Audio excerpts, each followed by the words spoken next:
stratus, cumulus, cumulonimbus. No, this is not a spell to haunt or ensnare you, just the opposite. Science. This is science, the beautiful tell-all of the observable universes. No demons will jump out. At worst, you will summon a light sprinkle of rain, or the distant rumble of thunder. Dangerous? No. Sometimes. Maybe more often than you think. It depends on the medicine. The clouds offer free drinking water, a reprieve from the intense heat of a melting world, a shield against the water-deliquescent wicked sorcerers and sorceresses who would then hide in their holes and allow us above to walk safely in the night. But what if these soft-appearing heavenly bodies served a darker purpose? What if the pitter-patter of the rain that so many people long for actually contains a tune of compliance?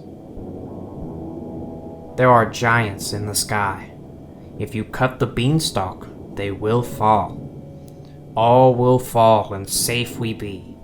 But if the poisonous ringing of the raindrops are coerced in a demonic manner, in a predetermined pattern too intricate to be deciphered, but just basic enough for the human hearing appendages to pick up on, takes a hold of you, then you and we as a people are good as dead.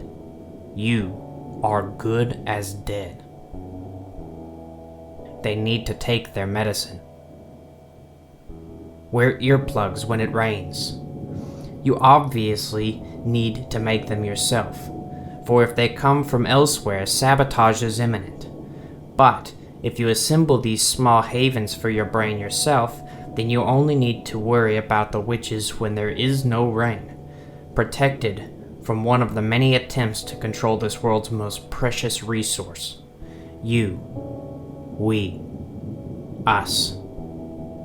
When the storm rolls in and you hear the sound of thunder and the percussive persuasions ringing down from atop your roof, you will only hear the sound of your thoughts and see through the static of the proverbial EMP of everyday life within Issamwood.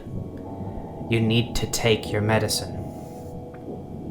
When the storm rolls in and you hear the sound of guitar and the cracked voice of rain, you can focus on your everyday distractions within your abode and let the monsters pace and let the people who need to worry.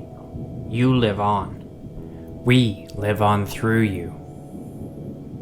An existence based on proximity and speech. After everything is done and everything is silent, I will be the one to worry for you. Us. I need to take my medicine.